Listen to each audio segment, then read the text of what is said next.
Welcome friends, आप सभी का फिर से एक बार स्वागत है क्रेजी फॉर मूवीज में। आज हम बात करने वाले हैं पुष्पा द राइज यानी कि पुष्पा पार्ट 1 के सेकंड सॉन्ग यानी कि श्रीवल्ली के बारे में। तो गाना जो है इसका तेलुगु वर्जन जो है सुबह 11:07 पर ही आ गया था, पर फिल्म के हिंदी वर्जन को लगभग आधे घंटे के बाद रिलीज करवाया गया है। और जो बाकी वर्जन हैं वो मैं जब वीडियो शूट कर रहा हूं तब तक तो रिलीज नहीं हुए हैं। तो ये क्यों ये ऐसा ये कर रहे हैं, इसको लेकर कुछ खास क्लैरिफिकेशन तो नहीं मिला है, पर मुझे कोई ये टेक्निकल इशू बिल्कुल नजर नहीं आता है। जब इसके सॉन्ग की अनाउंसमेंट हुई थी तब भी मैंने काफी फैंस वगैरह को यहां पर कमेंट्स करते हुए सुना था कि वो चाहते थे कि फिल्म के केवल तेलुगु वर्जन को पहले रिलीज करवाया जाए ताकि उस पर जल्दी और ज्यादा व्यूज आए, लाइक्स आए, ताकि कुछ नया रिकॉर्ड क्रिएट हो सके, कुछ रिकॉर्ड्स टूट सके। तो कहीं ना कहीं ये जो स्ट्रेटेजी है वही यहां पे वो यूज कर रहे हैं, यहां पर व्यूज और लाइक्स या फिर किसी रिकॉर्ड क्रिएट करने के लिए शायद वो ऐसा कर रहे हो। पर फाइनली हिंदी सॉन्ग आ चुका है, तो यहां पे मैंने तेलुगु और हिंदी सॉन्ग्स को तकरीबन 2 से 3 बार सुना है।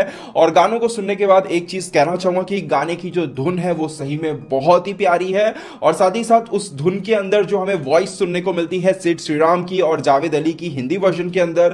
तो तेलुगु वर्जन के बारे में अगर मैं सिर्फ बात करूं तो गाने की धुन इतनी प्यारी है और सिड श्रीराम की वॉइस इतनी कमाल की है कि एक गाना भले ही आपको समझ ना आता हो पर सुनने में मजा जरूर आता है। तो कह सकते हैं कि दोनों ही वर्जन के लिए सिड श्रीराम और यहाँ पे जावेद अली को जो सिलेक्शन की गई है इस गाने के लिए वो बहुत ही परफेक्ट है। और इन दोनों की वॉइस इस गाने के अंदर बहुत ही कमाल लग रही है। इसके अलावा इस लिरिकल वीडियो सॉन्ग की जो एक और सबसे बड़ी हाईलाइट है वो है इस गाने के वो कुछ सेकंड्स जहां पर अल्लू अर्जुन हमें नाचते हुए नजर आते हैं। मतलब हर किसी को पता है कि अल्लू अर्जुन कितना कमाल का डांस करते हैं, और इस कुछ सेकंड के अंदर जो एक सिंपल सा स्टेप हमें देखने को मिलता है जिसके दौरान उनकी सैंडल भी निकल जाती है और जिस तरह से वो उसे फिर से पहनकर फिर से वो स्टेप करते हैं वो सही में बहुत ही प्यारा, बहुत ही नेचुरल नजर आता है।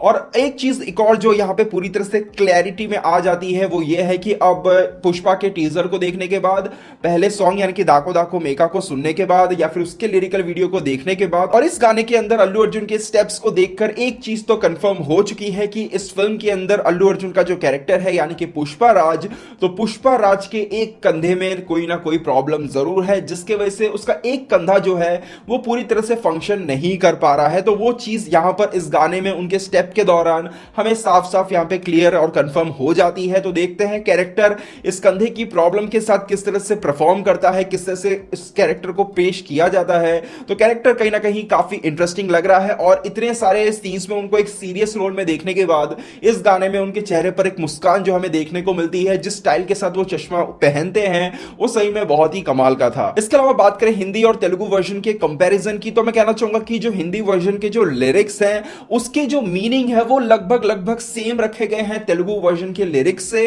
पर कहना चाहूंगा कि फिर से वही चीज हुई है कि मीनिंग को सेम करने के चक्कर में जो एक कैची फैक्टर होना चाहिए एक सॉन्ग के लिरिक्स के अंदर वो इस गाने के लिरिक्स में थोड़ा सा मिसिंग नजर आता है। एट द सेम टाइम कुछ लाइंस तो हमें ऐसे सुनने को मिलते हैं जो सही में बहुत ही फोर्सफुल नजर आते हैं। फॉर एग्जांपल ये जो लाइन हमें सुनने को मिलती है, तेरी सहेलियां सादा मामूली उसके मुकाबले थोड़ी तू भली, तो ये जो लाइन है इसे अगर आप सुनोगे तो अपने आप पता चलता है कि लिरिक्स को मीनिंग के साथ मैच करने के चक्कर में जो एक लिरिक्स का जो फ्लो होता है उसे किस तरह से तोड़ा जा रहा है इसके अंदर। तो वो चीज जो है कुछ पोर्शंस में यहां पर आप महसूस कर सकते हो।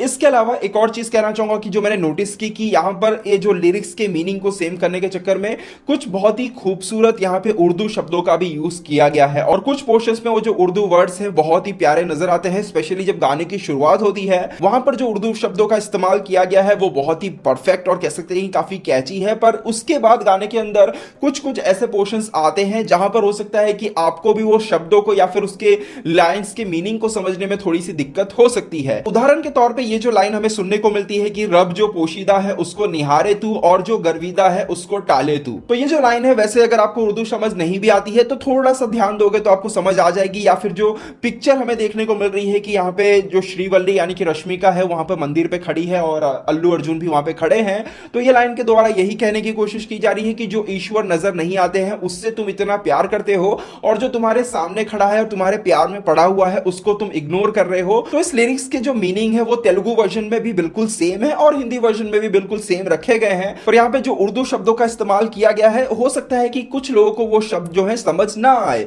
हालांकि मेरे हिसाब से जिनको म्यूजिक का अच्छा खासा नॉलेज होता है उन्हें उर्दू का भी अच्छा नॉलेज जरूर होता है। पर इस पर आपके क्या ओपिनियन बनते हैं मुझे कमेंट सेक्शन में जरूर बताइएगा। इसके अलावा बात करें यहाँ पे सिंगर्स की सिलेक्शन की, तो कहना चाहूंगा कि जो गाने की जो धुन है उस हिसाब से सिड श्रीराम और यहाँ यहाँ पर जावेद अली बिल्कुल परफेक्ट सिलेक्शन है। और दूसरी तरफ अगर हम बात करें इस लिरिकल वीडियो की प्रेजेंटेशन की, तो कह सकते हैं कि जो एनिमेशन हमें देखने को मिलता है वो काफी कुछ गाने के लिरिक्स के हिसाब से सेट किया गया है, जो कि देखने में काफी अच्छा लगता है। पर कह सकते हैं कि थोड़ा बहुत हमें जो है इंस्पायर्ड नजर आता है। जो फ्रूटी का एड आता है उसके अंदर भी हमने कुछ ऐसा ही कुछ देखा हुआ है, एनिमेशन जो है उसके अंदर भी ऐसा कुछ हमें आता है देखने को। पर अदरवाइज जो लुक एंड फील है लिरिकल वीडियो का वो काफी अच्छा है। पर फिर भी कहूंगा कि जो एनिमेशन था वो दाको दाको मेका सॉन्ग के अंदर मुझे ज्यादा पसंद आया था। तो ओवरऑल कहा जाए तो श्रीवल्ली सॉन्ग के जो धुन है वो बहुत ही प्यारी है, सिंगर्स की वॉइस जो है बहुत ही कमाल की है, बेहतरीन धुन, कमाल की वॉइस और एक डिसेंट लिरिक्स के साथ ये गाना एक कह सकते हैं कि सुपरहिट गाना बन सकता है आने वाले दिनों के अंदर।